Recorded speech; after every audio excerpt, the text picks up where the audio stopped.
I see you here for part 2 of All at the Bike, Season 2 recap, part 2. So glad to have you with us. This episode looks at Coburg, Glenvale, Hawthorn and the Caribbean Gardens Crit. We are so lucky here in Melbourne to have so many great clubs that hold so many great races. It's always fun to punch it out and duke it out with the local haters. Every crit we raced had their own challenges, and it's so good to be in a team like Cycle House that has so many committed people wanting to race, wanting to ride. It's always fun. And when we come out of lockdown, the Melbourne crit scene is going to be so fun. And take it away, Terence, in the commentary window. Alright, so welcome to the next video, part 2. Episode 2. And we're looking at crits that aren't St Kilda. So Hawthorn, Glenvale, National Boulevard and the Caribbean Gardens Crit that was part of the Victorian Road Series. And here, this is the teardrop.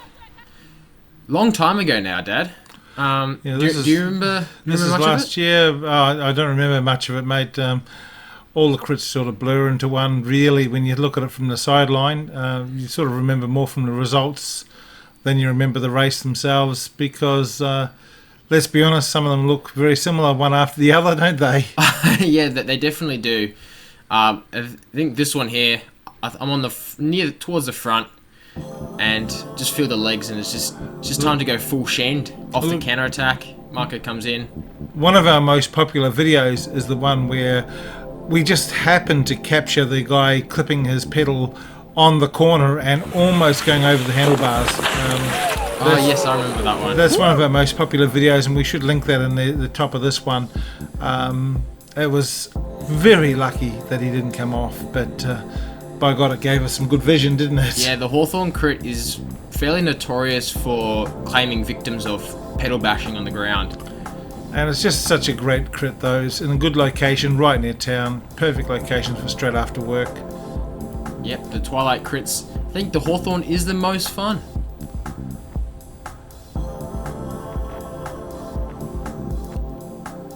Oi, National Boulevard, and look at those first two riders off the front, Cycle House colours. That definitely looks like you there, TJ. Oh, that definitely is me. We're at the Coburg Cycling Club crit, and sort of near the Ford factory. Yeah, Campbellfield it is. And we're coming into the 1 lap to go. Quite a fair bit of politics in this race. I'd say it was very difficult for any other rider who's not from Cycle House to get a win in this one, just because me, Mark and Brody were working really well together. Small field, so it was definitely our chance to practice and hone in the team tactics. Of course, that makes it pretty rough on everyone else, but I mean that is what racing is, isn't it? Yeah, it's A grade, so you better watch out for it. And Seto just did a really good lead out, and Lionel just had a massive kick, which I didn't have. But you took second that day. I took second. Lionel got first, and who got third in the end? I think it was Luke. Yeah. Living down in Tasmania these days. Yeah, lucky he's got mountains on his doorstep. Lots of and that he can go out and ride. And go out and ride. But it's snowing in Hobart, so... On to Glenvale. Jumping crit courses again. This one's Caulfield Carnegie Cycling Club, and this is in Mulgrave, down in the east. Well, they call it Glenvale because it's in between Glen Waverley and Springvale, so Glenvale. And the course is basically a large rectangle. You go uphill one side and downhill on the other, and it's nice and flat at the top and bottom. Or mostly flat at top and bottom. Get up some good speeds on this one, but it means going to corners on wet days is not your friend, is it, Terence? I've definitely fallen victim on that corner on a wet day. Wet, dry, wet. Bad combination there. Oh, look at that. That looks like Oliver's Food there. Yep. That looks like the Connor Murtaugh train developing here. Yep. You can't let him get too far away, and that's why there's such a big group at the front. And there he is on his own. Don't look back, Connor. Jeez, mate. How many times have we told you, don't look back? Well, there's not much he's going to see. If you remember at the Cycling Club crit video, we said I don't like him getting away, and this is why. He can stomp away, and we've got a couple cyclist riders trying to pursue him, and the peloton is starting to fall behind. It's just an amazing effort that day by Connor. He really came off the bike at the end of the race and had a chat with me, and he was absolutely exhausted. Look at him take the first place there. Absolute legend. Second place was CJ from Bridge Lane. He caught up to the pursuing group from the peloton, so he did a massive ride as well. And then in this group here had Aidan Buttigieg from Cycle House, had Lionel, and it also had, I think his name's Tasman. It was Stitch and Dart rider. Tell us in the comments, guys, who it was, because we've got no idea, not sure who it was. And here comes the car. It's a ute. It has to be a ute, Terence. Here comes the Pello. Oh, there's the Pello. Taking out okay. the bunch sprint, I think. And then we finally come to 2020 pre-COVID by weeks. This is same course, just a few months later in February. This time around, we're all on team bikes this time around. We're all on the Cervelo S5s. Absolute brilliant crit pig of a bike. Awesome for going around the circuits like this. So quick. Especially at Glenvale, where you can easily reach speeds up to 55 to 60 kilometers an hour, especially on that downhill section. And it's just absolute. I love that shot. I love when I do that. Should have had that in slow motion at the time. And from the breakaway, it's the rider from the Peter Sagan Academy taking the win. Kellen coming in second. Joel in third. Amazingly good race, and it's a great circuit. It's a shame we can't get rid of some of those trucks in it, eh? Yeah, and the peloton almost caught them too. Very exciting race. And here we are now, Caribbean Gardens, and this is a great course. Very, very good course. National Road Series course? Part of the Victorian Road Series, actually. This is going back to October, so we've flashed quite a fair while away. And this was sort of an interesting race because it was the part of the VRS series. It was a crit. We did something like 80 kilometers or so of a 3.5k circuit. Took us around 2 hours, so it was very fast. And as you can see, there's lots of team representation. Inform white, inform black.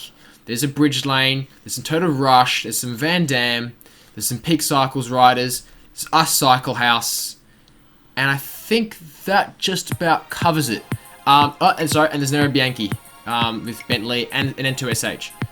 So there's quite a few teams. There's also quite a few individuals. So this race was very tactical and very windy as well. As you can see, we're all sort of huddling the gutter. And the speed that we were doing down that straight there is really, really fast. Trying to keep up with the riders and making sure everyone stays safe. Of course, that's the Marshall car that we're filming from. Getting in and out of that was an interesting deal because you had to get in and out real fast so they could keep with the riders. Yeah. And look at that, it was absolutely amazing day. I reckon, Terence, what we should do right now is just let them enjoy the ride, and I think we'll just play a little bit of music over it.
So we thought we'll talk you through what happened during the race, and a lot of attacks. Eventually, Rudy Porter in from white went solo for a very long time, and what you're seeing right now is we were in Group 3, very close to being left behind altogether. And it was around here where Rudy Porter broke away from the first leading group and went solo for probably 50 kilometres. It was an amazing race to watch it from the sideline. We were sitting underneath our tent and moved around a little bit, followed you guys around the course on my own push bike as well, just to set up a few shots. Great day out, and amazing to see Rudy do such an immense amount of work to get in front when he did, and to be out there for so long. It was a really good race to watch, and watching all the work, all the teamwork together and everything else was really fun and really fascinating. Yeah, it was actually one of the first races me and Aiden really got to work together, and most of it was just trying to close down gaps. And the commissaire on the motorbike, he had a lot of fun as well, catching up with you guys. But of course, he was out on his own, following Rudy for a long time, as you say, probably close to 50 kilometres. Rumour has it he had to use a lot of fuel. Well, he would have been. Oh yes, he did. That's right. He did tell us that. Well, that was an amazing race, TJ. What was the result in the end? Brendan Green from Total Rush took the victory solo. And he came off from Rudy Porter with about 5 or 6 laps to go from memory. So, an amazing race. Lots of teamwork, lots of fun. Well, we really do sincerely hope you enjoyed episode 2. What's up on episode 3, Tim? Episode 3 is the road racing. So we're going to go on to the Victorian Road Series, onto the road racing and everything else. Melbourne Warney as well. Excellent. Well, subscribe, like the video, and we'll see you on the next one. Did you enjoy the nostalgia? I sure did, making these highlights. It's always great fun making these crit videos. I have a feeling season 3 might just be about Swift racing. But thank you for watching part 2. Next time we'll see part 3 of the season recap. That will be about road racing. So we will see the Nationals road race, the Melbourne Warrnambool road race, and also the Fred Ike road race. So see you in part 3, coming to phones near you.